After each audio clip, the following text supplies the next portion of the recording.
duty, Moody and Darc. It's been real from the start. Speak the truth, then you playing your part. Nothing fake here. We've been real since daycare. Some change, some stay there. Came from the streets, we speak for the streets, we speak for the youth. Nothing but truth. Feel it in the booth, feel it in your soul, feel it in the cell, feel it on parole, feel it on probation, feel it when you free, totally free. Pardon me, till they pardon me, till they pardon we. Positivity from negativity, back to positivity. The podcast for the streets, helping you eat. We live by the code, we live what we speak. We revolutionize real love, honor, respect, loyalty, educating the masses, bringing unity. It's all or nothing. The podcast for you and me is Darc and Moody. We the voices of the community.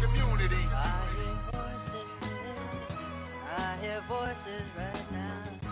I can hear them just as plain as day.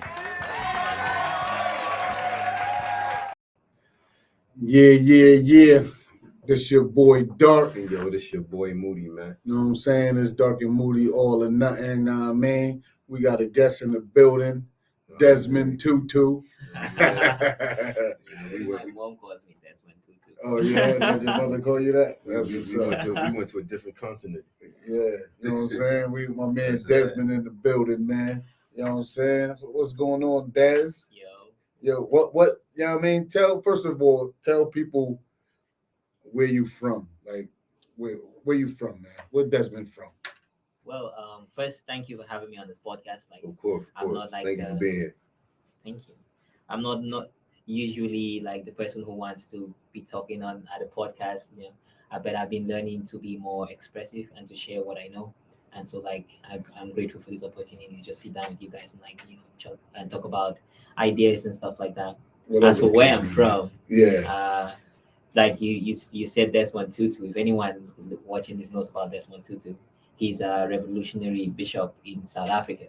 I am from West Africa, and he was like an inspiration to my mom because she's very big on revolution.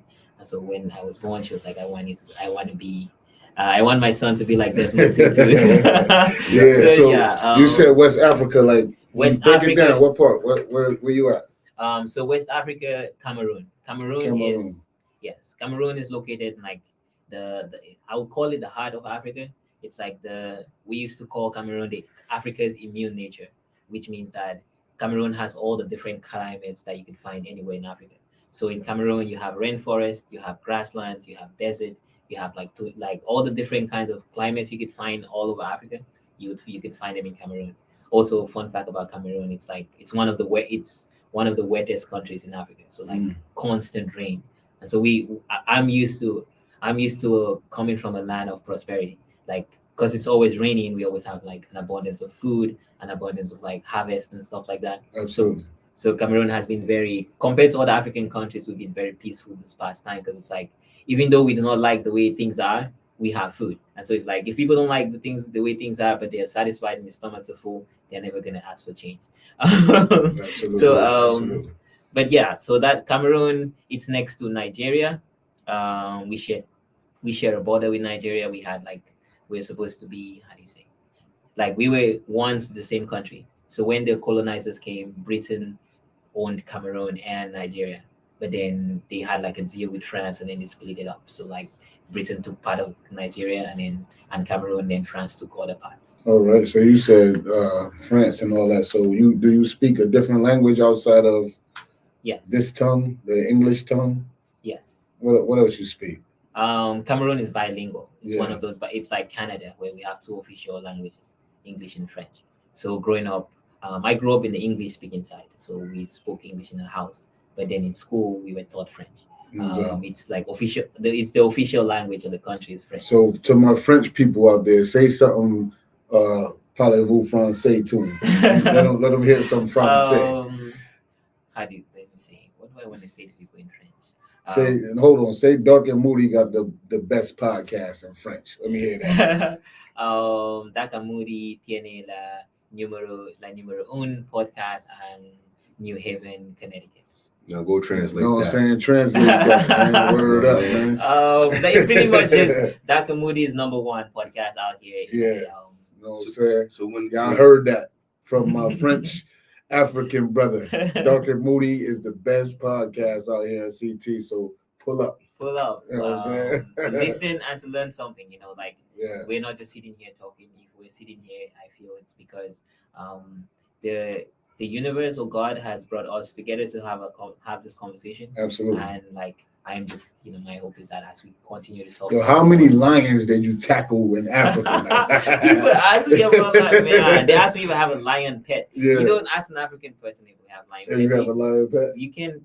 Lions are untamable. Yeah. Like when I see a lion in a cage in a zoo or like being a pet, to me it's like an insult to what that animal is. Like Yeah. that is a majestic beast that like it's like it has all this greatness within it. Like just in the presence of a lion. Like if you see how like a lion sitting and purring, you know how like cats purr, Yeah. and like the vibration that a lion generates, that's what makes it like makes it powerful. It's like a lion is calm, it's patient, it builds all this energy. Yeah. And so for me, I don't know, like I didn't have any lion pets, Yeah. unfortunately. I have too much respect for lions to make them into pets. Like, Yeah. So tell me how you came into this country. how I came here. What age you came? How you got here? You came with family, or your family came first, or you came first? My family came first. I came here when I was 15 to go to college. So like College at 15? yeah, that was an experience. So you was done with high school at 15. Yeah. So you're a genius. Doogie Howser. That You know people- Doogie Howser? Wait, who's that? It's this Hold on. How old are you? I'm 27. Oh yeah. Doogie Howser is this it was a TV show. There's a white kid. He was a He was doctor. a doctor at like- like 13 or something like that because he was super smart. So you Doogie Howser. Oh, it reminds me of like there's this show called Come closer. There's a show on TBS. What's it called? Like something theory. It has what this shot. The Big Bang Theory, yes. Yeah, It yeah. has this guy Shelton, and he went to university when he was pretty young too. Yeah. I mean, it's not all that glamorous. Like you don't want to be 15 in college. You can't go to parties. Girls think you're too tiny. Yeah. You're not getting any play. You're just the smart guy in the room. And to me, like not even the smart guy. Like in America, they don't appreciate smart people. So it's like you're just the nerd that everyone's like, oh, when they need you for help with homework, they pull up. So Yeah. you saying that 15, there was no play in college? No, not for me anyway. Yeah. Moody need a tutor right now too. He back in school. That was one of my jobs in college. Like I worked all through college. I used to work at McDonald's. I was a tutor for other students as well. That's how that's literally the best job you can get on college on campus is like to be a tutor because they pay you the best and you just like Yeah. pretty much you're learning constantly because you're teaching other people. So tell us and our viewers how you came here. Like what prompted you to come here, and then like what was your early experiences here? So like backtrack to when I was 11 years old. My birth mom passed away, and my dad, I don't know who he is. Like I've never met him before. So when R.I.P. the birth mom. Man. yeah, R.I.P. When she passed away, I kind of moved between her family members. So like her family, I had two sisters. So her family members decided that they were going to take care of us. So my mom's brothers and sisters took care of us. One of them lived in the US, and so she adopted me. That was my mom's little sister. She adopted me, and then she brought me here. And so that's kind of how I got here, because like she was like, it makes sense for me to come here since my mom wasn't there, and like no one was going to take care of me. If she brought me here, I could be an American, and she could take care of me and support me. Like I was telling you, there's like many ways that I could have fallen through the cracks of like life, but somehow like I just kept getting lifted up, and I'm just like grateful for that part. But yeah, I came here when I was 15 I went to the University of Bridgeport. That's where I started. UAB. Hey, UB. UB. How is it? Not UAB. That's University of Alabama. UB. Yes, just UB. Just UB. Oh.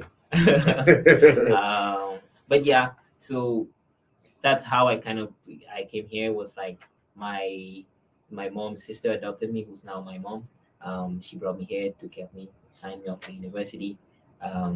She has been very instrumental in setting me up as just like as a functioning human, just like sending me to school, making sure that I got my degrees and all of that stuff. And sometimes I get mad at her because like I feel like I got pulled out of my life. Like I had plans in Cameroon, even though my mom had passed away. I still love my country. I had been dreaming about like building stuff there. I've been dreaming about starting my businesses there. All my friends were there. So when I came here, I was just like, why would you do this to me? Why would you just uproot me from my life? Like first my mom was gone. That was my solid ground. And then you bring me to America and it's like I don't have I Just like threw you in just the- threw me in yeah. the mix and I'm straight in Was college. you rebellious when you first came here? Did you know what I mean? You know, Um, rebellious. You had yeah. a rebellious nature, and now you just fell in line with your aunt's plans, your mama. I think I wasn't really rebellious. I just fell in line with like the plan. I was like, okay, I'm here now. I am pretty much powerless. I cannot. If I'm rebellious, that would just be making her upset. Doesn't really help me or progress my life. So I'm like, okay, she brought me here. She had a plan. Let me see it through. And I did. And like the whole time I'm thinking, because there was this time, right? We had this argument, and I went into my room and I wrote down a contract, and I asked them like, "Mother, what is it going to take for you to stop telling me what to do?" Yeah. She's And like, how old were you at this time? this time I had turned 16, so this was like still freshman year in college. Yeah. She's like, when you have a master's degree, then I'll not tell you what to do. I'm like, you promise? She's like, yes. I'm like, sign right here. And you got the master's degree. Yes. So in like 4 years. So I by the time I was 20, I had my master's degree, and I'm like, okay, here's the degree. Yeah. You cannot tell me what to do again. Yeah. And you still got the contract to this day? Hey, it's like in a notebook too. Yeah. Like it's one of my old notebooks. You gotta frame it, man. You gotta frame it. When you came here, right? on nature. Yeah. When you came here, what city did you come to? What state did you came to? Connecticut? Yes. Because you said you went to Bridgeport. Mm-hmm. My parents live in West Haven, so I came to West Haven. Tell you something, I was mad disappointed. Why? Like I expected America to be cooler. I just expected it to be more glamorous. I expected like nicer buildings, cleaner roads, no potholes on the thing. But then I come here with driving to Bridgeport. I'm like, I've been to places in Cameroon that are nicer than Bridgeport. Yeah. Why you what kind of America is this? You guys played me. Yeah. Because when you see America on TV from like another country, it's perfect. It is places, No, like, places that you see. Yeah, there's places like that that's perfect, but that's But not here.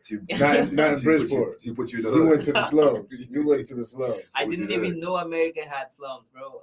Yeah. You thought it was just. I thought it was nice You thought everywhere. it was golden roads and milk I and was honey. mad disappointed. I'm not gonna lie. I'm like, for one thing, even just at the airport, like we came to JFK and we're walking. My dad's gonna think I'm dissing him, and I'm not dissing him, right? This dude works really hard, and he's like just very how do you say? Militant.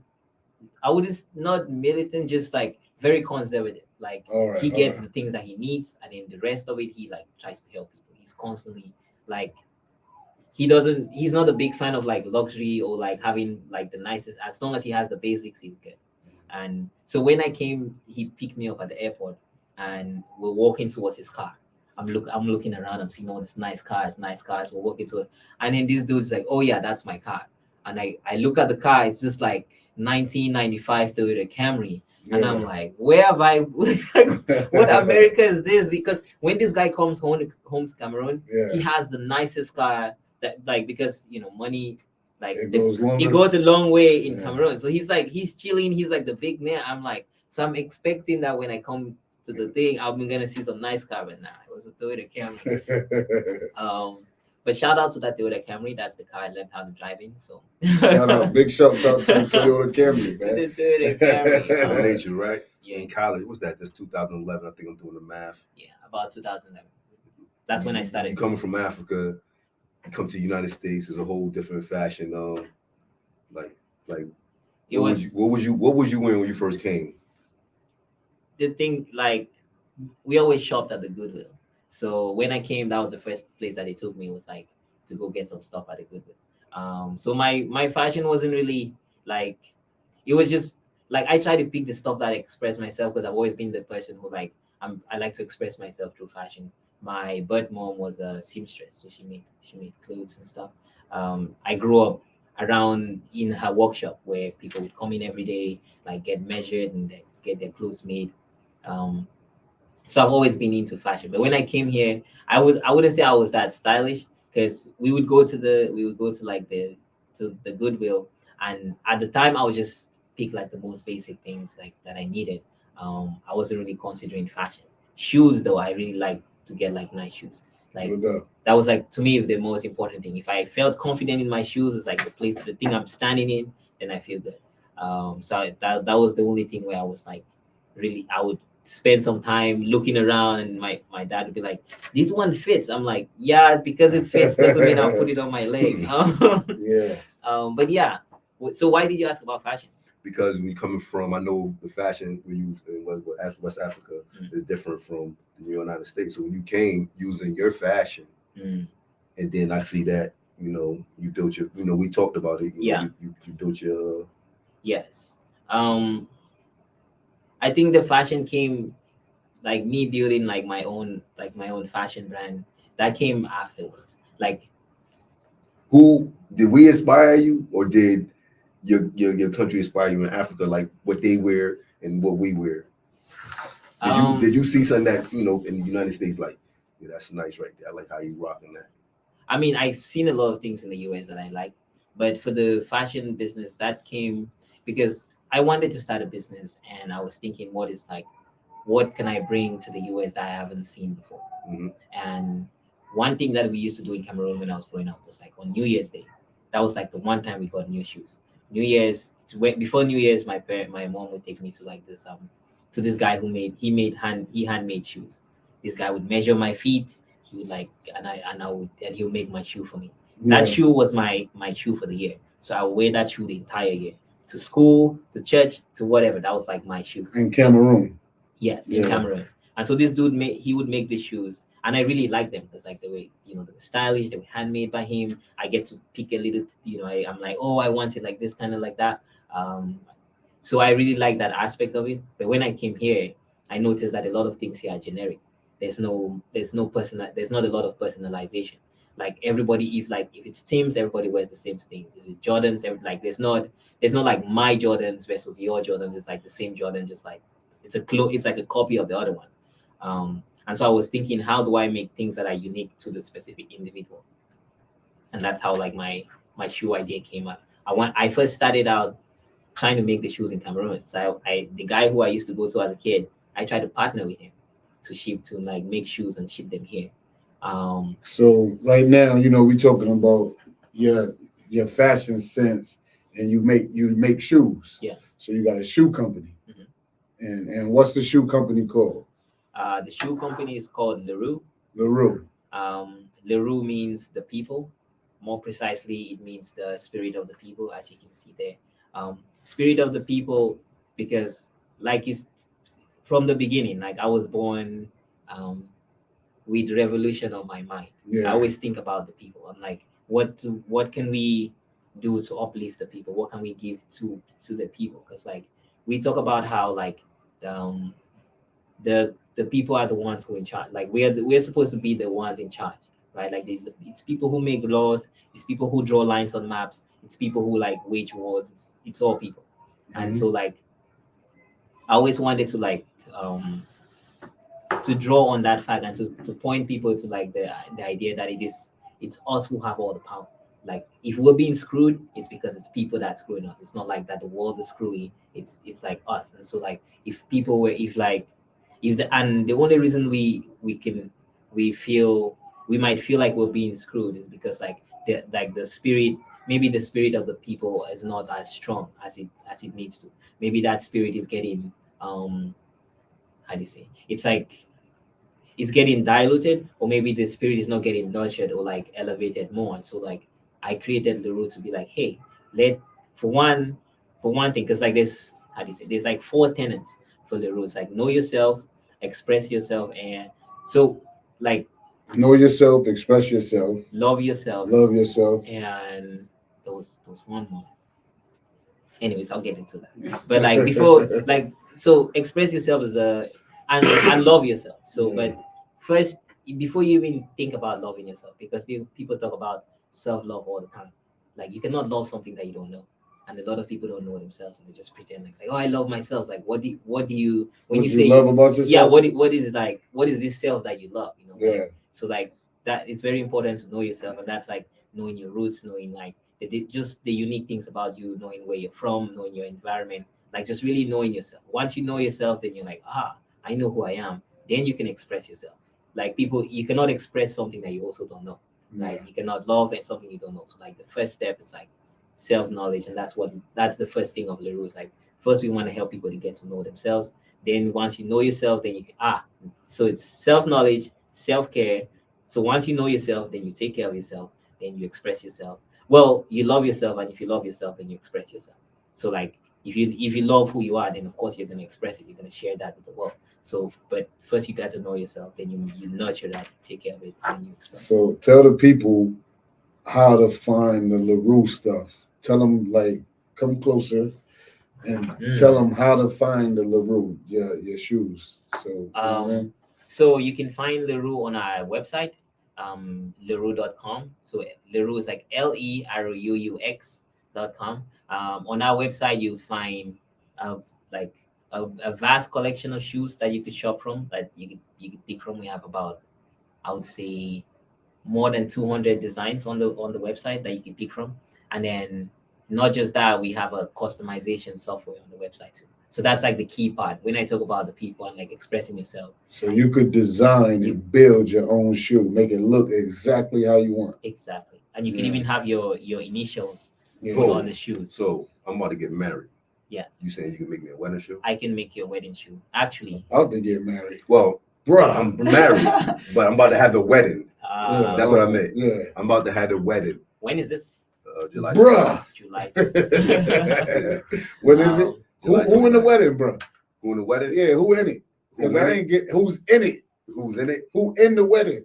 I don't know who in the wedding. Who in the wedding? I don't know who in the wedding. It's like, who did you invite? What about your groomsmen? Are they Yeah. gonna wear the same matching It's all shoes? there. It's all there. It's all in the app. Yes. I got an app. I got an app. You got a wedding app? Yeah, I got a wedding app with a bunch of names. Yeah. You know what I'm saying? You're gonna get your invite. I think he's a bit like. I don't think I was invited. I was Darc from Darc and Moody.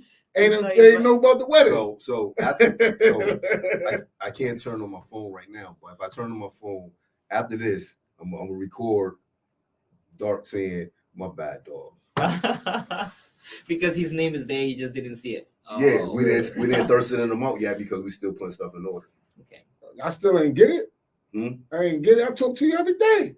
All right, forget that. Yo, let's go back to this, man. Yeah. All right, the LaRue, the shoes, and all that. Yo, we talk, and you got an interesting story, man. And I want you to talk to the people about when your journey, finding self, finding your love for the Most High, and you know the story when you went to St. Thomas. I want to hear about that. Tell the people about that. That's a dope story, man. I like that. I like that other story too. You get that too. Okay. So like, well, I want to just finish saying like, for your wedding. Yeah. There was this guy who came to me. He said his wife needed him to get like a blue pair of shoes for his wedding. Mm-hmm. This was like a month before the wedding, and he's like, she doesn't want to get married unless we get like I can find blue shoes. And he looked all through the internet, he couldn't find blue shoes, and so he reached out to me, and we got like nice blue shoes made for him, because we can make literally any color shoe that you want, like and it's out with leather. So if I want to get some black shoes, What's the right? most expensive to the least expensive shoe? So since they're all leather shoes, the least expensive shoe, that's like a basic Oxford, that would go for like $299. The most expensive, that's like alligator or ostrich skin, that's like authentic alligator skin. Those go for about like up to $2,000. All right.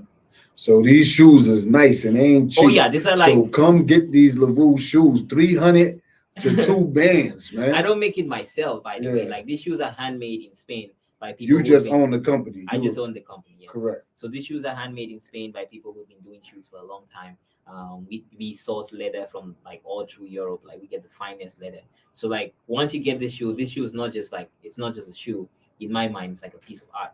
Like you get that piece of art and you wear it, and you will feel dignified when you wear it. Like you know that this is like, it's not just the price. It's like the work and the artistry into it. Like you would look at it and you really see like this was someone took time to create this for me, and like that I think that's what really makes it valuable. But yeah, so speaking of stories about St. John, so when I was telling you I came here, I went to college. So I graduated with my master's degree when I was 20. And so I was 20 and like I wasn't really sure what I wanted to do at the time. So I decided that that's when I decided to start the business. So that for a year from the time I was 20 to 21, I didn't go to school, I didn't have a job, I just like focused on the business. I also like my mom needed to get her degree as well, so I stayed home and took care of the kids while she because she wanted to finish her degree. She had like one more semester or something. So I was like, she's taking care of me this whole time. I have plenty of time. I could take care of the kids while she does that. But once that was over, I got my dream job. Dream job meaning the dream that everyone in my school had for me, and everyone like all of my professors like they wanted me to get this job. They recommended me for it. It was working as like a consultant in New York for one of the biggest consulting firms in the world. So they have offices everywhere. Like my little cubicle was on like the 40th floor of the Rockefeller Plaza in New York. So I was feeling pretty like feeling pretty proud of myself. Like I had my degree. I was working in New York. I worked there for like a year. I moved to New York. And it's at 20. Yeah, this is like 21 now. 21. Yeah, 2021. I wish I had some boys like you. So like while I was there, I did this job for 2 years. Like it was a very good learning experience for me. Like this not far away though, because Yeah, you're this 27 now. This is Yeah. 5 years ago. Well, for me, honestly, it feels like an eternity. Like Yeah. because of like how do you say? I feel like I've had every day has been different, like very, very different. Like for like 3 months in time, I am in Connecticut. For another 3 months, I am in the Caribbean. Another 3 months, I'm in like California. I'm like, like for me, even though it seems like it's been only like 7 years, it's just the memories I have in my head is like it's a lot of different memories. So sometimes I feel like I am an old man, even though I'm still like I'm not. You started young. You Yeah. started real young. I had to grow up quickly, and like sometimes I feel like that wasn't necessary. That has not. Well, not true. It's been good. Like because I got a head start that most people didn't get. Like I got to experience a lot of different things that most people didn't get to experience. So for me, that I value that. But anyways, so I'm working at this place in New York. My first year was pretty good. They would like fly us to different cities. We go to Chicago, we go to like Dallas, we go to Houston, just different places to work with different clients. So I really enjoyed that. We meeting like I felt really smart. People were like, hey, this dude's really cool, whatever. But then after like and you're always the youngest person in the room. Always, yeah. Like it didn't matter wherever I went. It was like, oh, what? Even like the interns. Yeah. People who were making less money than me. This is the interns were older than me. Like they were still finishing their degree while I was like giving them work to do. Yeah. So anyways, I'm there working. I worked for 2 years, and I don't know, like while I was in New York and I had what I thought I wanted, I just felt unsatisfied. Like I felt like there was a part of me that didn't get a chance to be expressed.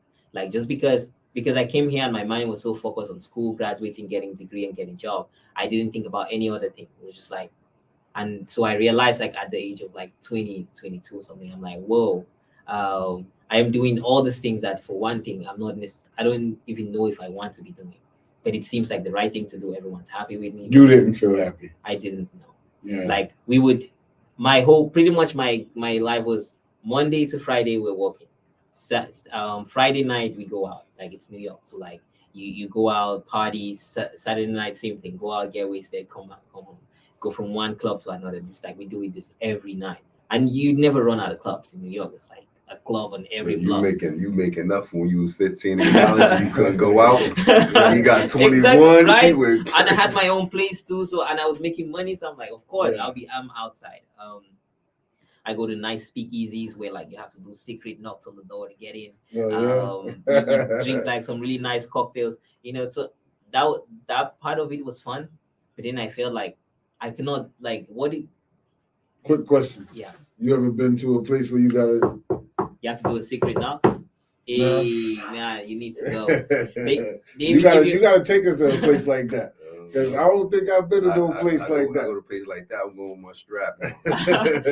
Nah. This place is legit. Plus, you pull up, right? Yeah. There's some places that you go in and the bartender. You know it's a secret not to come in Dr. Moody, right? I'm about to say. It's a secret not for here. You know what I'm saying? Hey, it's a secret not. What's it? Yeah. Can you, it's a secret. It's no, a we cannot secret show it not. on We the can't show the we can't people show it the on the not, spot. man. They gotta forget. So there's some places you go through and the bartender will be like, yo, so there's no menu for drinks. So the bartender comes and talks to you, has like a maybe 5-10 minute discussion with you to know how you're feeling, and then they go make you a drink. And then based on the conversation that you've had with them, I used to like places like that because I'm curious, like, what is this person gonna get from me to go make me a drink that matches? Were they on point? Hey, they were expensive. Yeah. Like $18 for like a glass of cocktail, but it was on point. Like they got you right. Yes. Yeah. Plus it's like top shelf. So Yeah. even if they don't get you right, it's still, it's still around the vicinity of what you want, and it's good quality stuff. Outside of the knock to get in, was it a cover charge to get in or just a knock? Just the knock. You pay for your drinks. All right. And then they'll put your drinks in you get your beer in a paper bag and you go sit down and drink, because like they were trying to replicate like Prohibition era.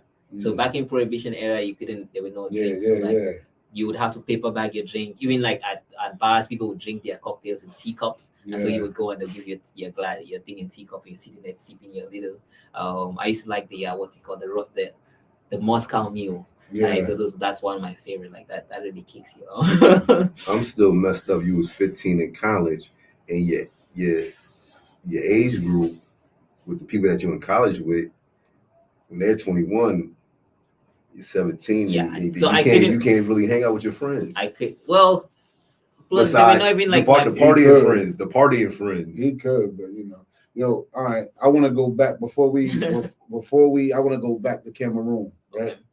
So you're 13. You're 10 in high school, pretty much 11. Mm-hmm. How many people were that age in high school? Well, so I skipped some grades. Yeah. So in Cameroon, there's this thing where like now people skip grades here, but how many people were your age in school, in the schools that you were? Was it few or far in between, or was it a lot? Was it plentiful? Not a lot. All right. Not a lot. But the thing also, like, I went to a school where it was a private boarding school, and so like we were kind of like they were like select. Not everyone goes to private boarding school. My mom literally like, before she passed away, like all her money went to sending me to school. It's like she banked on me heavy to go to this private school, like to get the best knowledge. We used to raise pigs. So when I would come home for vacation, for summer vacation, we would get like a little pig, and it was my job to fatten this pig so that it gets big enough. So when the school season begins, we're gonna kill the pig or like sell it to pay for my fees. Yeah. So that you ever got cool with a pig you had to kill?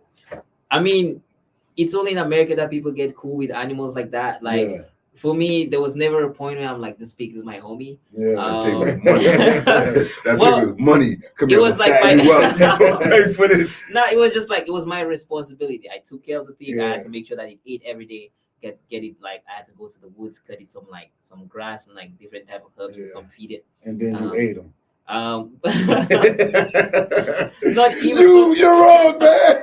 Because not even because like once the pig gets killed. You bad about the pig? I might not even eat pork no more. Oh yeah, see, I'm talking to these guys. I don't even know. Okay. No, it's good. Yeah, that's cool though. That's cool. But yeah, so it wasn't like it wasn't common for me. I think I got like a bit of a head start from like my peers in Cameroon, because some of them are now still going to school. Like some of my classmates where we were in high school together are still going to school now, and I'm like, I've been done, like it's been 7 years since I was done with school. But again, that's because I like focused. And even when I was at UB, I did my program in less amount of time. I did my master's in like 1 year. I did my bachelor's in like 3 years, because I took summer classes. I was You on focused. Oh yeah, I was on about my. your business. I had a contract signed. I was Yeah. ready. I wanted You my freedom. wanted not to be told what to do. Yeah, I wanted Yeah, my freedom. that's what's up. Yo, But hold yeah. on. We gotta jump fast forward. We have the Fast forward. speakeasies and all that because we're trying to get to St. Thomas. I need to. You want to get Let's to go. St. Thomas? Yeah.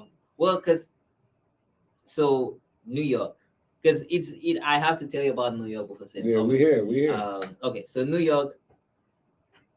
After like 2 years of like working at this place, I realized like there was not much more that I could get from there apart from money. Like I had, if there was some, like I had seen the people who were my superiors, like so it was a firm, and so there were partners at the firm. There's like the clear hierarchy of who, and you can finesse your way to the top if you wanted to. I felt like I could, but then I was like, this person is at the top and he's miserable. So even if I finesse my way to the top, that's the fate that awaits me, is to be this person who works constantly doing something that he doesn't love and is miserable all the time. He's mad at Mad at the world. mad at the world. Even though he has money in his pocket, he has a mortgage. So like there was a lot of different characters that I saw at this firm on the different levels too. There's like so when I was leaving the firm, I kind of did like a analysis of like what I had experienced. So I wrote, because everyone, when you're leaving the firm, you like people say goodbye, like a farewell email. Some people do that, like they send this email to be like, hey, I really liked it here, things were great. I am so grateful for the opportunity. Next time, if I get another opportunity, that'll be cool. For me, on the other hand, I was like, okay, so this is what I learned. The people who are just coming in are like just fresh out of school. They don't know anything. They're like naive. They're naive, just like me. Like we're excited about the world.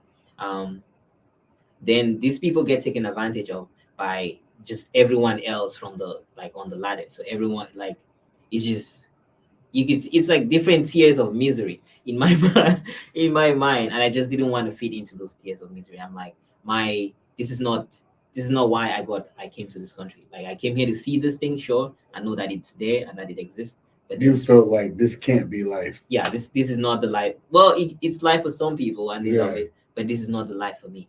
Like for me, there is something else. Like I didn't come all this way to just come be like like a spoke in someone else's wheel.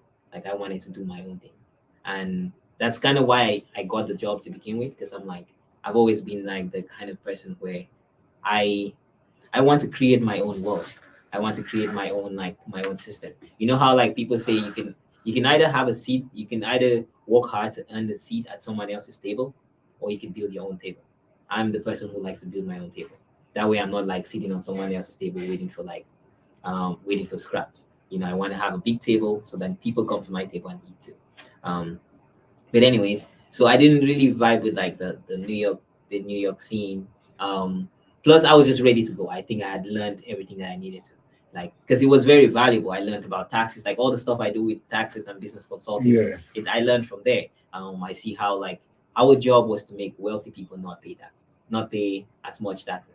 So we had big corporations who are like making millions of dollars a year, paying zero amount in taxes. And then we have my mom making 60,000 a year and paying like 5,000 of that in taxes. Yeah. And I'm like, how does this make sense? It doesn't. Yo, my man Desmond, he does taxes, man.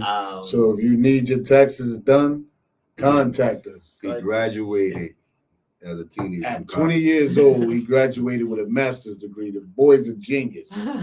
So if you need your taxes done, holla at your man. Hey, get at him, man. Desmond.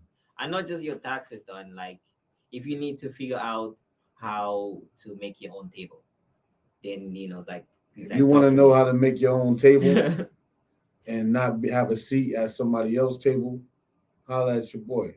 I'll at him. Get at him. Hey, get at me. Yeah, man. We're gonna put my contact information in the details. Comments on under his name on the show. You're gonna see it. You know what I mean? Comment on the LaRue chant. Hey. Comment on the Darc and Moody. Yeah, I Darc mean, and Moody podcast on IG. Yo, yeah. you know. So We're all talk to us. connected. My text. Let's jump. Let's jump. We So gotta now we're jump. jumping. Yeah. I decided, okay, I'm gonna leave this job. So I write this email. I tell everyone like, okay, thank you guys for having me here. But this is what I saw. And so I pretty much, my email was just blunt.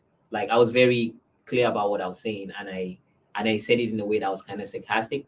And a lot of people in the firm, like, and I sent it, like I broadcasted it. Yeah. So like literally people in other countries, like they have offices in South Africa. I had homies in South Africa email me like, yo, I saw your email. What was that? And like some people were just like it went viral. It went viral viral. Yes. Yeah. Everyone was like, yo, this kid, did you see what he did? Like he just dropped the mic on the spoon. It was a whole thing. I was feeling good. Yeah. But then from there I decided, okay, I want to go to a place where I can know who I am, where there's without anyone telling me. It's like, who are you when no one's listening? Like when no one's there. Like I wanted to know that because like I felt like I was constantly playing a character. I was what everybody else wanted me to be. Like my mom wanted me to be an accountant. I was. My teachers wanted me to be smart. They were. I was. Like everything that I was just what everybody else wanted. You was a puppet. Yeah. I felt more like a chameleon. Like I was constantly changing who I am to blend into my environment and to make people like comfortable. Like, and to me that didn't feel right. So I was like, let me go to a place that nobody knows me, and then I figure out like who I am really. Also, at this point, I was getting like, I would say a spiritual calling. Like I just felt like a pull to go to the West Coast. So that's what I did. I quit my job. I put all my stuff. I like my apartment. I still had my lease on my apartment. I was like, I canceled the lease. All my stuff, which I really liked in my apartment, like my memory foam bed, my nice TV, everything that I had, I just gave it. I just left them. Some I put outside. My friends wanted the TV, wanted the electronic stuff. They took it. I had like my one bag with my clothes inside. I moved to California. But at this time, also I was feeling confident because I had LaRue, so I was still selling shoes. So I felt like even if I go to California, people are stylish there. They're gonna love my stuff. I can still sell shoes. I can make money. I can still take care of myself. I go to California. It's nice there. It's nice and sunny. Honestly, I felt like I was a different person because it was like everything around me was new. It was like, I mean, it was winter time in Connecticut, but it was nice and warm in California. It was just like the sun was shining on me. I felt like, how do you say? Like I had a spotlight on me. Like I felt like I don't know. I felt the presence of something greater than me with me. Even though, because I was going to this place and I was, obviously I'm scared. I'm like, oh, what am I going to do? I lived in an Airbnb because I'd never been to California before. I pretty much got an Airbnb where I was like bunking with this person. I was paying like $15 a night for like 2 weeks before I found myself an apartment while I was there. Anyways, California just like helped me really get like in touch with like my spiritual side, which is what I think I had been craving. Like when I grew up as a Catholic Christian, and for better or worse, like when I was younger, my mom used to like to pray a lot, and I always used to like I felt holy. I always felt I liked the feeling of like being next to God. Like that was always when I feel like I get that feeling when I am praying, when I am meditating. It's like just feeling that the presence of God around me. I like that feeling. My mom kind of inspired that in me. And so like in California, I felt that feeling a lot more. I felt very confident. Lily was telling you I do psychic readings. It was in California that I kind of leaned more into that to start reading. And it was not really like psychic readings, like because I don't like to tell people like this is what's gonna happen to you. It was more like I was reading people's energy. So I would read like, hey, this is how you're feeling right now. Talk to me about it. Why are you feeling? What are you going through? And so for me, that's the kind of readings that I do. I had a little sign that says like, who are you and where are you on your life's journey? Ask nature. And that's what my readings are pretty much centered around. It's like, who are you and where are you on your life's journey? Like, if you can answer those 3 questions, then you pretty much you're ready to live. Mostly like if you know who you are, if you know where you are on your life journey, then it's like okay, just keep doing your thing. And sometimes you might need to reroute, you might need but like we're all on our journeys, and like we at any given point in time, like there's no I feel like we're not wrong for being where we are.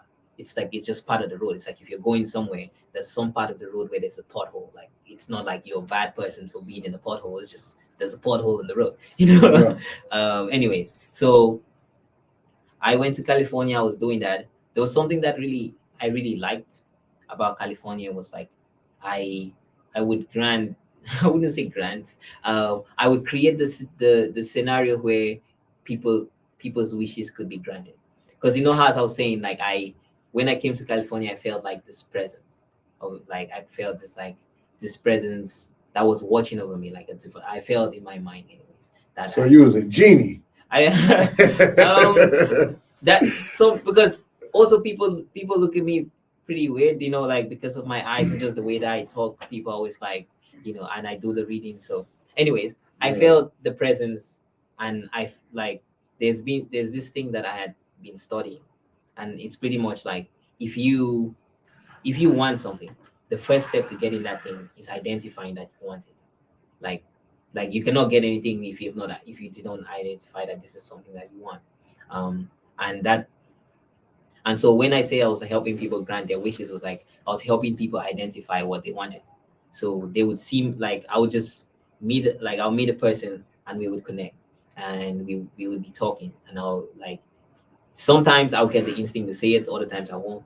Depends on the person. But for some people I'll be like, hey, um if you like you have an opportunity right now, and I try to make this as serious as possible because I want the person to like believe it, so that then they take it seriously, because it's not really about it's not like I am granting their wish. It's because it's like I'm helping them pray to be very clear about their desire. And because I felt this presence, I felt like if they were like, how they say when two or three are gathered, like if two I feel like if me and this person, we believe in what this person wants, and we believe that there's that like God's watching over us and is listening to us, then this thing is gonna happen. And so I would be like, hey, you get a chance to make three wishes, but you cannot just wish for anything. Like it needs to be what your heart truly desires. So think about it. If it's not what your heart truly desires, you will not get it. So like make sure that you're super clear and tell me what it is that your heart desires. And some people will take some time to think about it, and then they'll tell me. I would say a little prayer, and then I'm done. And I really enjoy doing that. I felt like even the people who I spoke to, and like we did that together. I could see it in like it was like how do you say? It's like when you have someone who prays with you, someone who actually believes in your dreams. Like I could feel them like really lighten up too. So anyways, I'm getting like carried away with that whole stuff. California, I stayed in California for a couple of months, and honestly, it was like it was a mixed bag of experiences. Like I met a lot of interesting people. I tried and people that are I think in the West Coast are very spiritual. So I got to learn about all the spiritual practices, all the like meditation styles and stuff like that. And there was one time I did this meditation before going to bed, and then I went to bed, and I had what in my mind felt like a vision, and it was so jarring. I could not get it out of my mind. So I was pretty much in this vision. I was sitting down, and I had my hands together like I have them like this, and I could see. It was like my hands were under a microscope, so I could see all the little atoms that make up my hand. Because your hand is made out of like a bunch of little atoms that don't even touch each other, and so I could see all those atoms. You knew that? No, I know about atoms though. Like Yeah, I every learned that in barbering school. Atoms like Adam Carmen? Nah. Shout out to 20. So like just like little atoms that make up everything like matter. And so like I could see all those little atoms in my hand and how they were all connected, and I could move, and like as you move your hand, you're literally moving every atom. And once I did that, it's like I heard like a gong, like a ding, like look at you, Mr. Desmond. You're walking around granting wishes. Look at you. You want to change the world, but you don't even know what your hands can do. Like, come on, man, give me a break. Mr. Desmond. And then the bell did the thing like bang again. And I felt like it's like someone was calling me out. It's like, what, you don't even know what your hands are capable of doing, yet you want to take care of the world. You want to go ahead and like build walls and do all these things, like be super ambitious. Like, do you even know what your hands could do? That haunted me.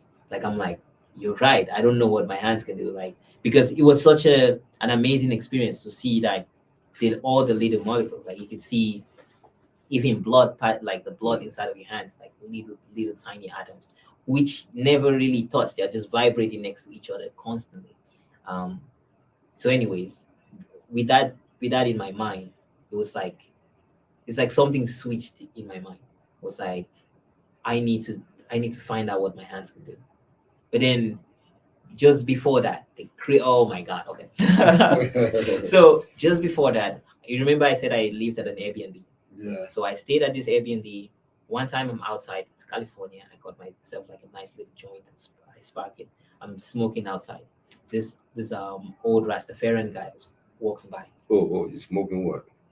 Ganja. Ganja, man. it's California. It's like Oh. that California That Kush, California bro. Kush, man. That Snoop Dogg. Like, Were you old enough at this time? oh yeah, of course. This was I 22. was 22, yeah. Oh. Yeah. So I'm like chilling outside, sparking up. This Rasta man walks by. He looks homeless and he has like a dog. I was feeling inspired, so I'm like, hi. He says hi and he walks over to me and we start talking. We talk for like an hour. This man tells me a lot of tells me about his life. He's Muslim. He said he grew up Muslim. And that he's been traveling the world trying to look for a God that does not hate him. And I'm like, whoa, that's tough. Why do you think that God hates you? He's like, bro, I don't, because I offered him weed. He said he doesn't want to smoke. He's like, I don't do any drugs. I don't drink alcohol. I don't lie to anybody. I don't cheat to anybody. But I like guys, and God hates me for that. And I'm just like, but at this time also, I was feeling cute because girls have been hitting on me like while I was there. So I felt like I didn't want to lead him on by saying it's okay. But I also didn't tell him that God didn't hate him. And so anyways, him and I will finish talking and he leaves. And when he leaves, I felt really bad. I'm like, man, this guy really comes to you, tells you that he thinks that God hates him. And all you had to do was be like, bro, God does not hate you, and you couldn't do it because you're being like, you just didn't want to, you're like being whatever. And so I'm like, I wish I had a second chance to talk to this person. But anyways, so months passed. I moved from my Airbnb to my own apartment. This is like a completely different town. So my Airbnb was in Culver City. I was living in like what was this, like USC, the USC University of the Southern California campus. Mm-hmm. So I was living there. One day I go out to get to the grocery store to get food. I get like my bread and avocado, get like my little thing, and I come home. But then I realized I had forgotten water.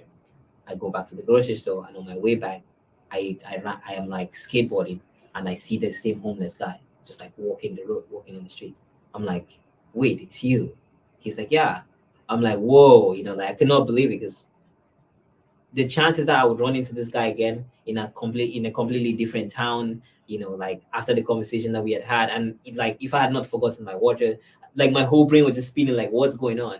But I remember that the night when that guy left, I told myself like I don't know, I prayed a little in terms of like I wish I had a second chance, like to tell this person that God does not hate him.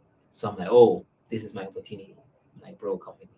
Get in come to my house. I just got some groceries. Come eat, and like let's talk. So he comes over. I like offer him food. We break bread. We chat for a while. We talk about life and politics. This guy, he has his ideas about like America and American culture, and he's like, we talk for a good amount of time, and then I don't even know if I want to say this on podcast, bro. Okay, so so anyways, this guy, now we finish eating, and like I tell him the same thing. I'm like, bro, since I came here, I have been like helping people make wishes. So like, come talk to me, like. Like I'm a genie.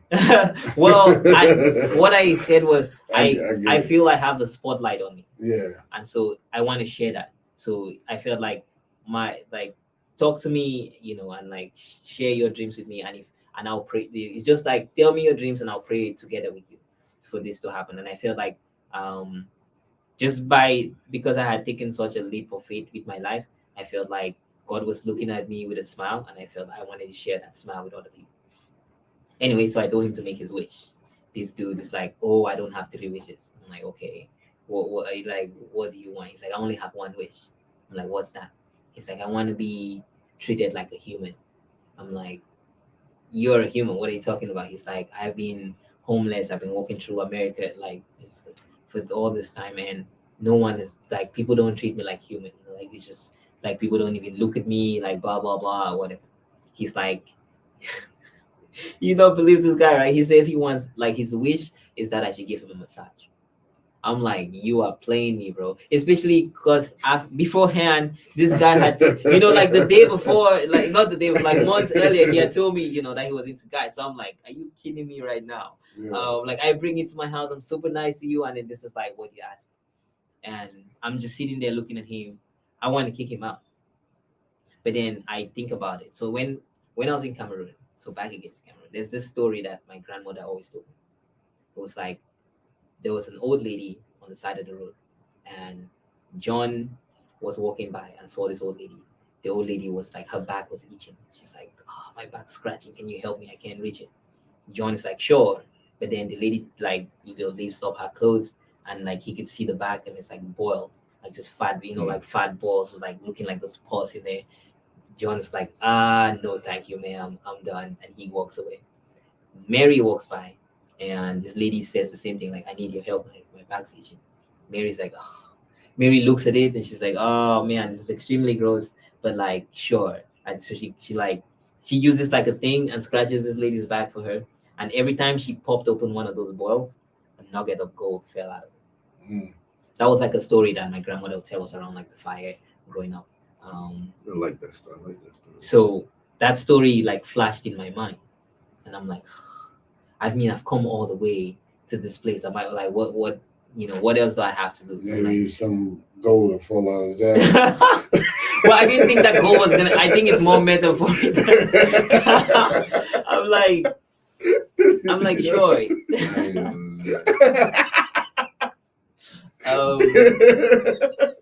Yeah, this is like, I have never said this story like to anyways. So this guy's like, fine. I tell him, okay, I'm going to give you a massage. Like, lay right here. So he lays down on the thing. I give him a massage, like a nice 15 minute massage. And I'm like, as soon as I was done, I walked out of the place. I'm like, my bathroom is over there. Like, you can like freshen up and then come meet me outside. That was kind of my way of telling him, like, I want you out of my place now. Yeah. So he goes to the bathroom and like he's freshening up. I'm waiting for him outside. This is where the weirdest thing happened. This man, he runs out, right? He runs out of my apartment and comes over to me. He's like, I need to talk to you right now. I'm like, what is it? He's like, I need to talk to you right now. I'm like, sure.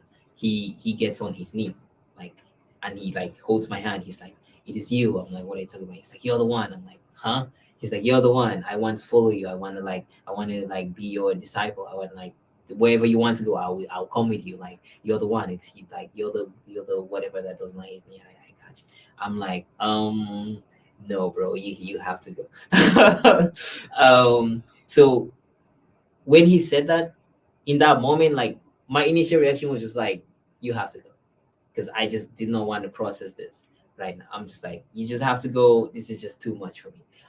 So he's like, but no, your destiny begins in the Virgin Islands. You have to go to the, you need to go to the Virgin Islands. Your destiny begins there. I will take you there myself. He said. He's like, oh, I can go right now and buy us tickets. Like, I'll take you there myself. Like, let me like. And he was homeless. He was, yeah. I'm like, but he bought you the ticket. He was saying that he was gonna buy me the ticket. I don't think he was going to. I don't like. He was very excited too. He was like, write your name right here. I'm gonna go get us a ticket. I'll come back in a couple of days with the tickets. Like, just write your name so I can go buy the tickets. So I'm like, I didn't write my proper name because I'm like, I don't want this to have my name. So I just wrote the name on the thing and I gave it to him because I just wanted him out. So he leaves, and now I'm just sitting there and I'm like, what was that? What just transpired for me? Because I left New York, I came to California, I'm getting this like vision, this person comes and he's talking to me and saying this kind of stuff. Like what is all of this? I felt just like, honestly, I felt like overwhelmed. I didn't know how to process it. So I'm like, okay, I need help.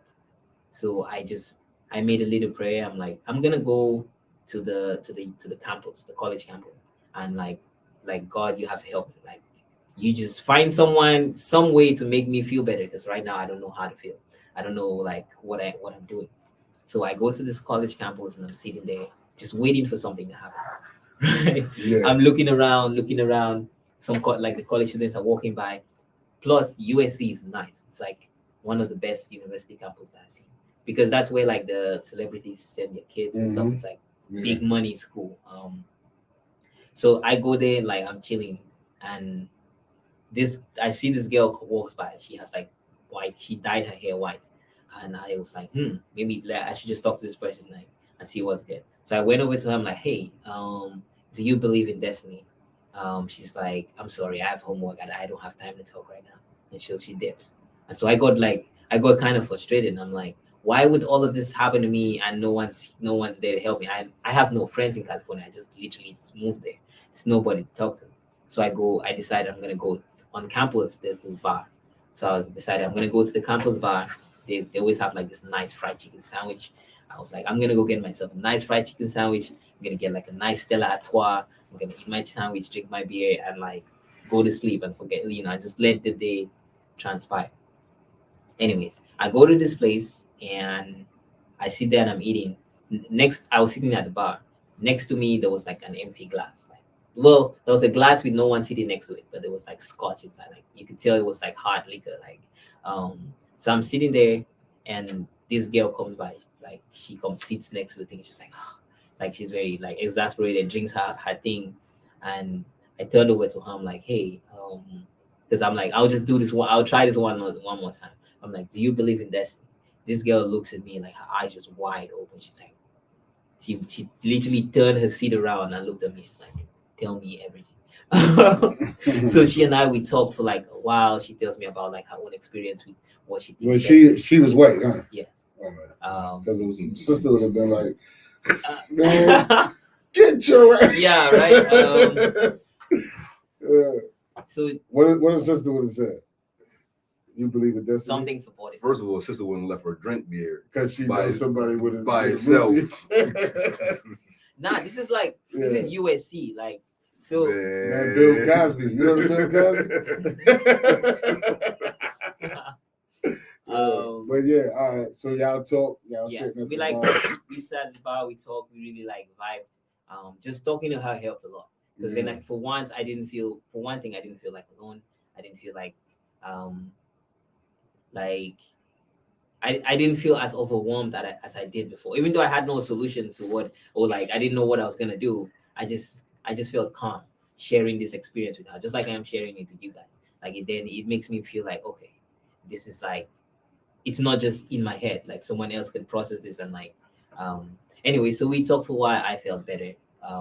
Then I leave. I go home, and it was from then that I decided like it was after that I had that vision of like me not knowing what to do with my hands. And so I decided that, okay, if I don't know what to do with my hands, I need to go somewhere. Like I need to figure out what I am capable of. I need to know what, without the money, without the rule, without like all my little because I always had like little things here, little stock here, little thing like to protect me, because like you gotta be so you smart. Let LaRue go at that point.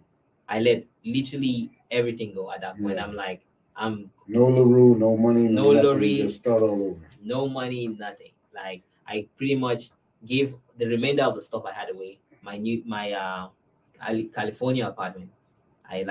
I had 3 months I had paid ahead of time. I was like, I left that day. I had one of my friends like use the spot, and I literally had I decided that I was going to go somewhere far away that I could sit and really think and like get into myself. And when I was thinking about that, I'm like, hey, this dude said Virgin Islands. I wonder what that's like. And crazy thing is, I didn't even know that the Virgin Islands was a place or that like US people could go to. I didn't do like much research there. I just decided, okay, I'm gonna buy myself a one-way ticket. one-way ticket to the Virgin Islands. And so that's what I did. I bought one-way ticket to the Virgin Islands.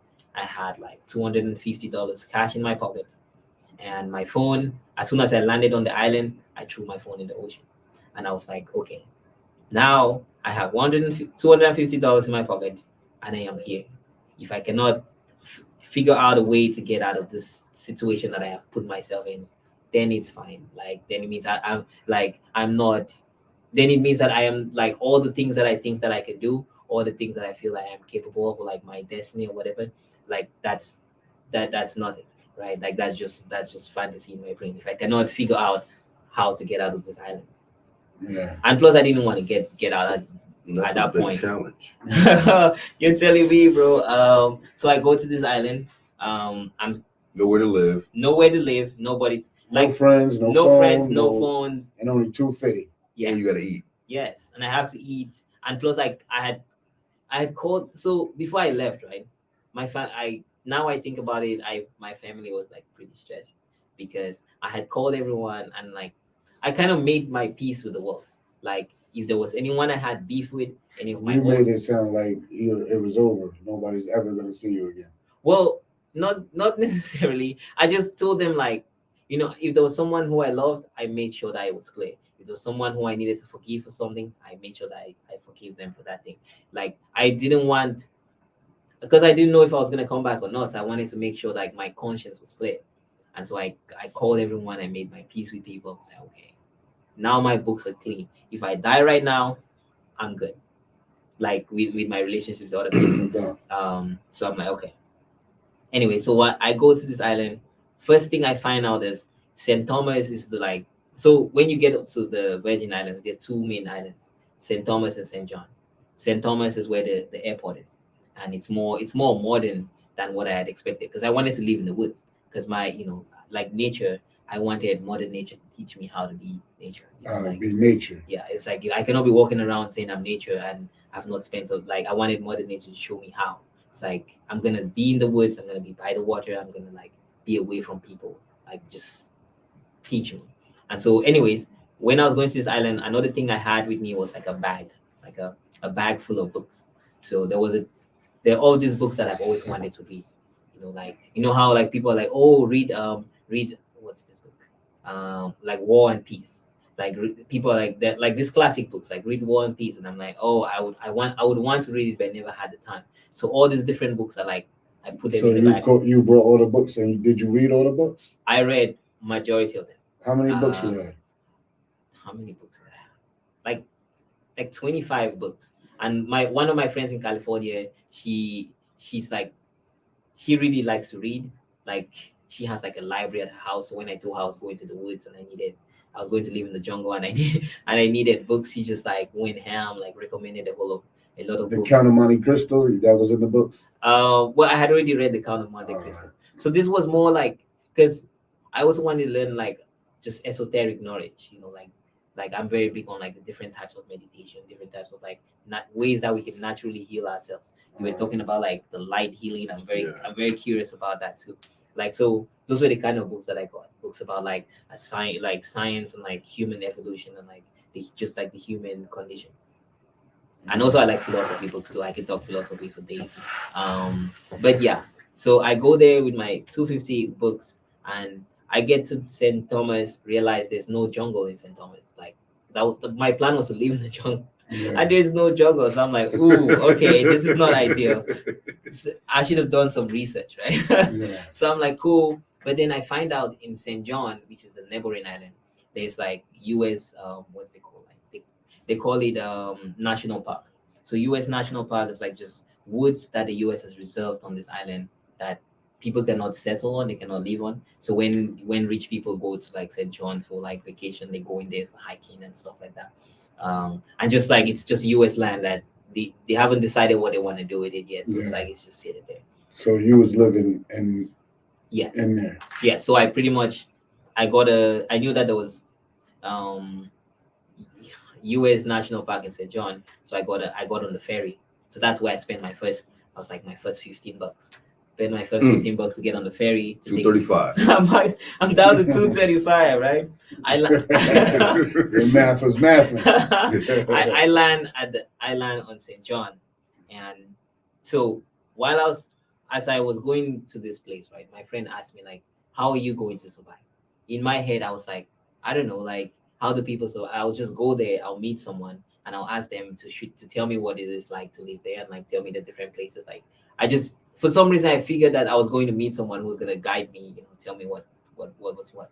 So I go to St. John, and I get off the ferry, and there's like different taxi drivers. So taxis, they drive trucks. So it's like people sit in the back of the truck. They have like chairs set up in the back of the truck rather than like actual taxi. Pickup trucks. Yeah, like pickup trucks. So one of the taxi drivers, Max, shout out Max. Max is like top notch, my boy. Max from Shatta. Max was like he was like in his 30s, so like mid 30s. The moment when this guy saw me, he came over. He was like, "Where are you trying to go?" I'm like, "I want to go as far away from human beings as possible. So like take me. I want to live in the jungle."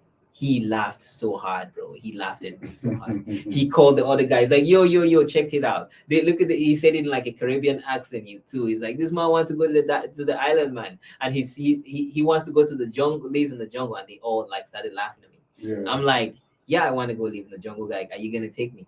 He's like, okay. I will take you to as far as the road goes, and then you can like go from there. I'm like, okay. So we but also good thing. How much that trip cost? He charged me about 35. All right. So now you got 200. I'm down to 200. Yeah. But then also money. Think about it, right? You sure you about to get short? Think about it though. Like I had to buy also. I had to get like an 8 of weed because I'm like I'm going to stay in the woods. I'm like I would like to spark up. And Max. Spark it up. I'm about to. He about to go to the woods. No. I'm about to tell my wife. Manor woods. No. But I'm about to tell my wife. Yeah.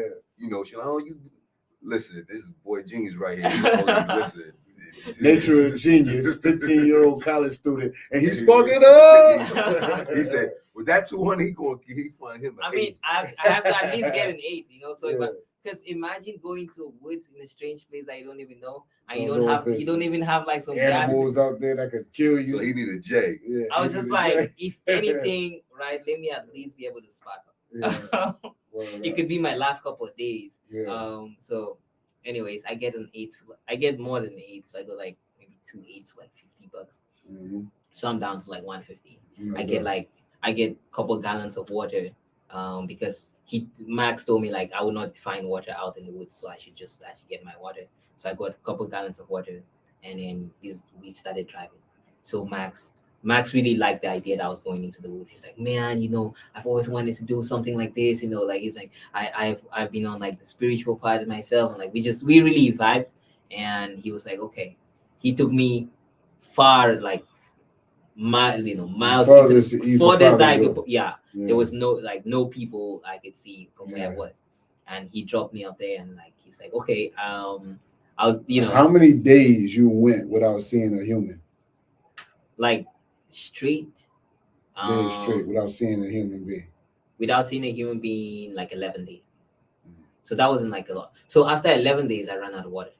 That was like my first thing. So I ran out of water. I didn't have much supplies. Because I anticipate, I was not prepared for this. Yeah. I didn't have no supplies, no snacks, no food, no nothing. So I was thinking that I would go there. What did you snack on?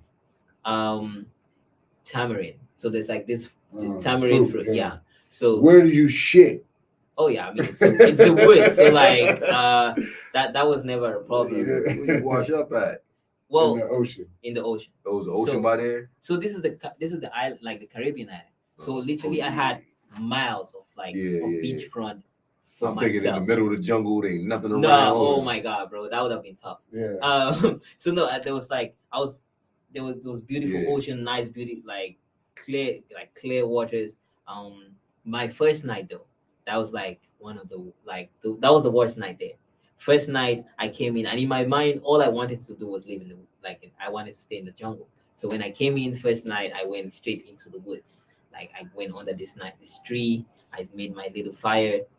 First thing is like sunset in like the Caribbean is like 7:30, maybe 8 o'clock. I made my fire at 5. So I'm sitting by this fire waiting for the sun to go down for like 3 hours, and the sun's not doing that. It's not going down. And it's really hot. So I'm like, if I turn off my fire now, do I want to start struggling to put it back on when it's dark and I don't know I don't even know my surroundings. So I left the fire there. I like made fire. The whole night I'm sitting there thinking like, what have you done, bro? Like really, you leave like the comfort of your house. Look at you coming. You're like in the middle of this. St. John is like this tiny little island in the Atlantic Ocean, and I'm just like, what? Like, why are you at the spot? Like, you could be chilling right now. The shorty in California wanted you to stay. Like, what are you doing? Like the whole night I'm like panicking. I have like a sore throat. My head's. I'm just like, shaking. Like, what have I done? So I'm sleeping under the street. It's like ants, crawling into my thing. I'm just like, and then it was extremely hot too, because I'm like, it's the Caribbean, so it's already hot and humid. And then I'm inside of the woods, so it's like I'm hot. There's the fire burning. I can't turn it down off because I'm like, what if there's animals out and then they'll come at me and I don't have fire to protect myself? It was the whole thing. But yeah, the first night was tough. Then I woke up in the morning. That was when I really got a chance to look around, and then I started seeing like what was actually going on. Like I saw deer, I saw like what's it called, like little iguanas and stuff that would be moving around. So those were at nighttime. Those were the things that were moving, but in my head I could not see them. So I'm like, well, I wonder what that is. I'm like, there. Anyway, so morning time I got more acclimated with my space. Then I found this. And I didn't want to sleep under that tree. Like I told myself, like that was the worst idea. I want to sleep where there's like I can get wind. So I wanted to sleep like on the beach rather than like inside of the woods. Like I can go inside of the woods, like for my hiking in the morning, like find food, papaya, whatever. But like you just ate straight fruit. Yes. No fish or nothing. No, I caught like there was one time I got a snail, like this, like a nice, really big snail, and I was cracking it open, and I felt so bad, bro. Like I was looking at the shell of the snail, and it looked so pretty, and it's like I could just tell like it took years for this snail to build this really beautiful shell, and I'm just sitting here smashing it to like eat the snail. You eating it raw? Oh no, I made like that's one thing that I am very grateful for my African upbringing. It's like I know how to make fire, so I always made fire. Like nighttime when I would read would be in front of my fire. Nighttime when I'll be like dancing around on the ocean with no clothes on, that would be around my fire. I'd have been starving, yo. I can't eat. You wouldn't ate a snail? Nah. You would ate an iguana? Nah. Oh no, you can't eat. Nah. A deer? Nah. Maybe. Yeah. I saw some goats. I chased down this little goat one time. It's like a wild goat. You got him? No. Plus, I felt kind of like, what if it's someone's goat that's just wandering, has wandered too far, But it was a wild goat. Yeah. But I felt like I didn't have to kill anything to eat. Mm-hmm. Like I wasn't necessarily hungry a lot because it wasn't like I wasn't expending that much energy. Most of my days I would wake up, get into the water, come outside, read, take nap, like read some more, go for a walk, come back. Like it wasn't much energy like consumption for me. So let's fast track.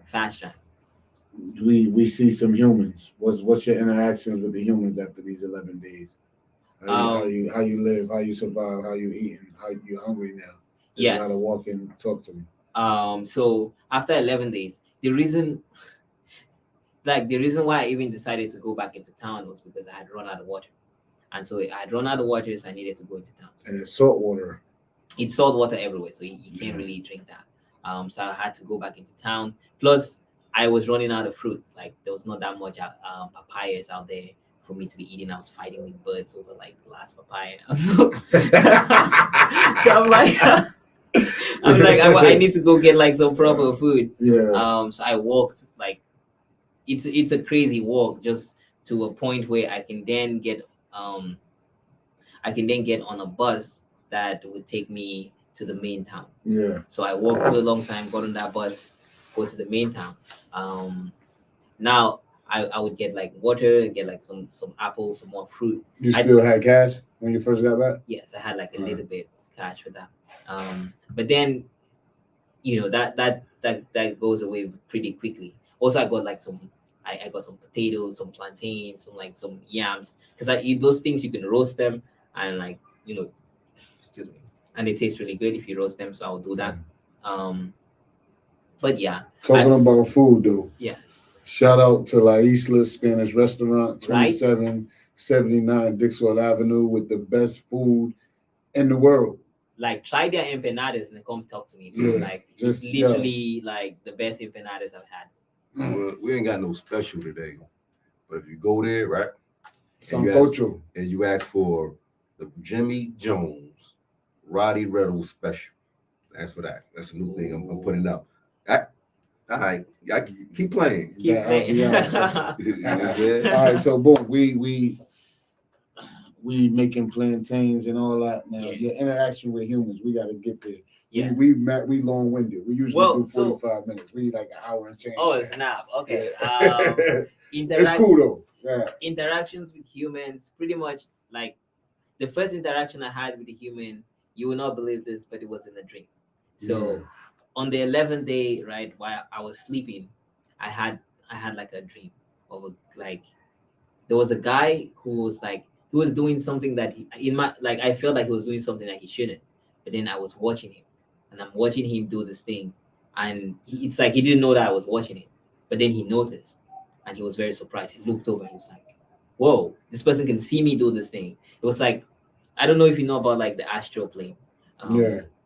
But yeah, so I felt like it's like I saw him in the astral plane, and he was doing this thing, and he got scared, and so he hit me, and I felt it in my body. I woke up in the morning, and I'm like, this dude actually hit me. I could feel it was like his hand touched my spirit, you know, and like I was like, this is not acceptable. I need to find him. So then I decided I was gonna go to the main island. Crazy thing, bro. I kid you not. I go to this island, like nighttime. I see this dude, same guy with a hat. He's wearing like he had a hat on, and I talked to him. I'm like, yo, you hit me in my dream. He's like, well, why are you in a place that you're not supposed to be in anyways? And that blew my mind. That was like the first time that I've had a dream, and the person is in that dream. And then I had a dream before, like real talk. When I was a young kid, I had a dream, not young like that, but I was about 16-ish, 17. I had a dream about somebody, and I went downtown New Haven, and I seen that person that I dreamed, but in my brain, I never seen him before. It was a female. I never seen her before. Mm-hmm. Had a dream, and then I seen her downtown, and I wanted to say something to her, but I didn't. Mm. So that I had that something like that happening, but not to touch me and all that. But I did have a vision like that, a dream. I mean, I feel like that stuff is, like we take our dreams for granted, but like that's a whole other life that we live when we go to sleep. Where like your spirit. For me anyways, I feel like my spirit experiences different lives, different lifetimes while I'm dreaming. Like it samples out a lot of different things. Like, but anyways, this dude just blew my mind because like, wait, what do you think about dreaming? My dreams. What do you mean getting chased by dinosaurs and shit? Nah. Do you dream when you sleep? Everyone does. Sometimes, but I can't. You don't remember? I can't shoot. I'll be having that problem too. You can what? Oh yeah.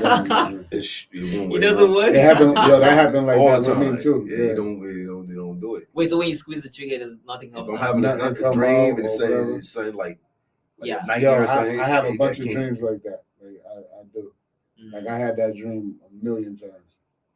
Wow. That sounds crazy. Yeah. I had that dream a million times. Yeah, I'm glad because this is the first time I heard somebody had that dream. I can't pull the trigger. I can pull it, but It nothing is happens nothing. sometimes.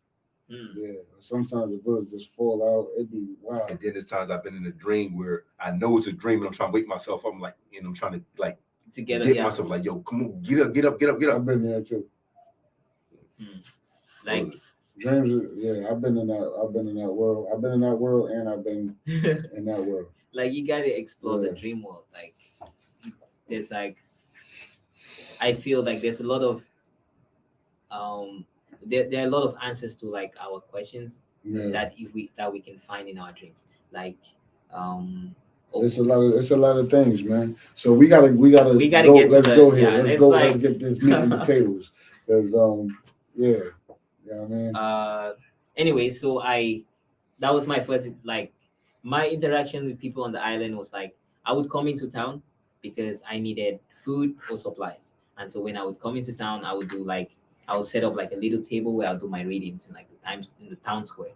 So I would set up the table because that's how I made money. I was like, because I ran out of money pretty quickly, and so I was like, if I need supplies, I need stuff, I'm gonna have to do something. And for me, the best thing that I could do was sit and talk to people. So that's what I did. I set up my stand. I'm like, who are you? Where are you in your life journey? Come talk to nature. And people would come talk to me. Some people were skeptical. Some people were mad religious and thought I was getting power from, like some guy was, Demons. yeah, they were like, oh, he's like, who even, like, who is this guy to be a black gypsy? There's not supposed to be a black gypsy. Black gypsy with green eyes. They were just like, people were just looking at me sometimes, because also they're like black people in the Caribbean. But one thing I learned there was like, those people really made me appreciate the fact that I was African. Like they really liked me for being African. They were just like, you're from the motherland, like they really made me appreciate my roots even more than Did you get that here sometimes ever? Nah, here not as much. I think here most of the the Black Americans, they how do you say, some of them, they might say like, oh, like you're from the motherland and we appreciate that, like, but you can tell like it's sometimes they say it in a mocking way. It's like they, instead of appreciating like Africa as being the home of like the home of civilization, the home of civilization, and just like the birthplace of like humanity, like they're not getting taught that though. that is true. Yeah, they think that's been stripped away from a lot of black people. Yeah. And taught to not love it.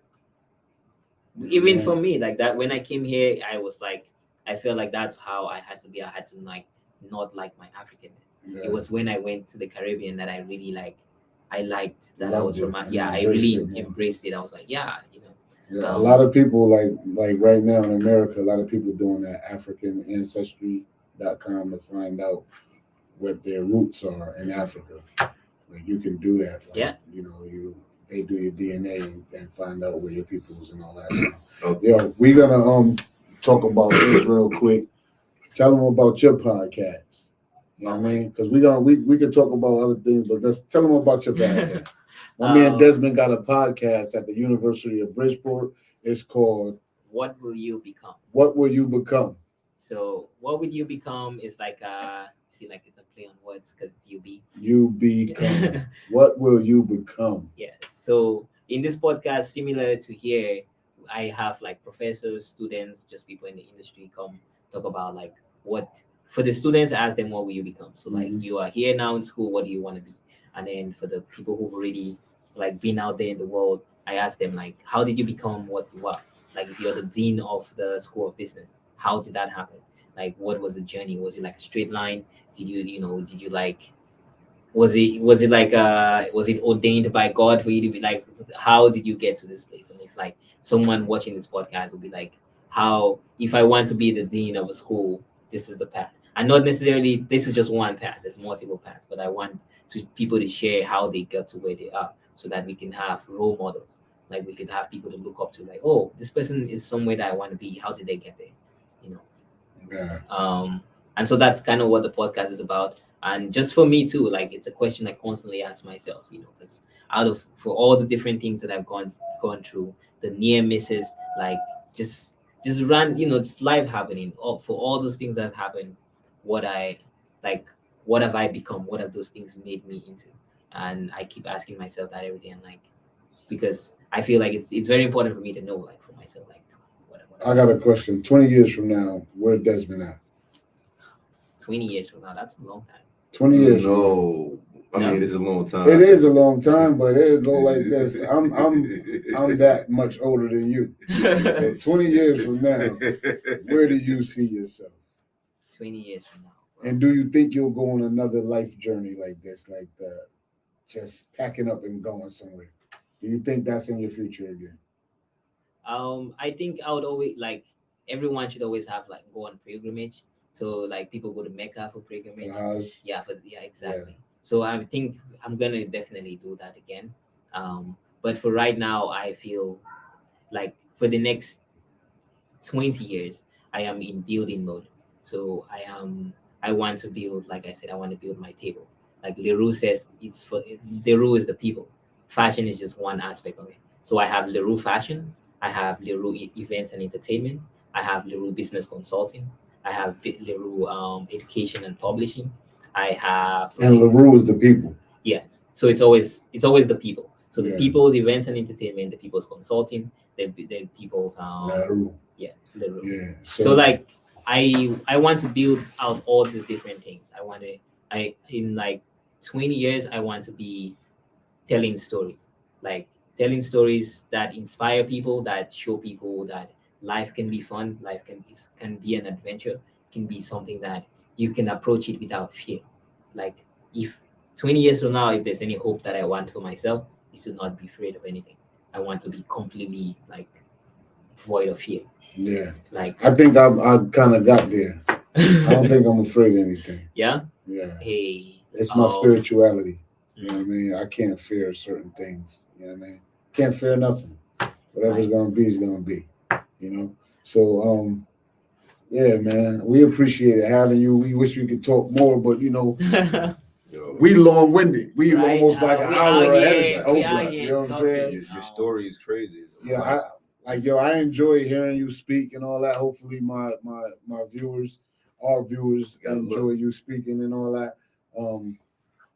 You're interesting, brother. You could come back, you know what I mean? We get these numbers up a little more, we definitely gonna have you back. Man. I have stories for days. Yeah. Like Yo, Beyond TV, you know what I'm saying? You might could catch him on Beyond TV. You know what I mean? I might have a channel they call The Den of the Dragon. Who knows? Yeah, you might have a Den of the Dragon one day. Into the Dragon. You know what I mean? Massaging gold falling out of you and all that. Yo, and yeah, one more time, La Isla Spanish Restaurant, 2779 Dixwell Avenue. Come get some of that beautiful food. You know what I mean? All my beautiful wife's recipes. Mwah, love you. And talk about the chef. The chef is top notch. The chef is top notch. But it's no recipes without my wife. Those is hers, man. You know what I mean? Shout out to the chef for doing what she's supposed to do. But, we out of here, man. Darc and Moody, all or nothing. Thank love you guys is for love. having me. You know what I mean? Shout out to the Knicks in 5th place in the East. And we out. Hey, peace.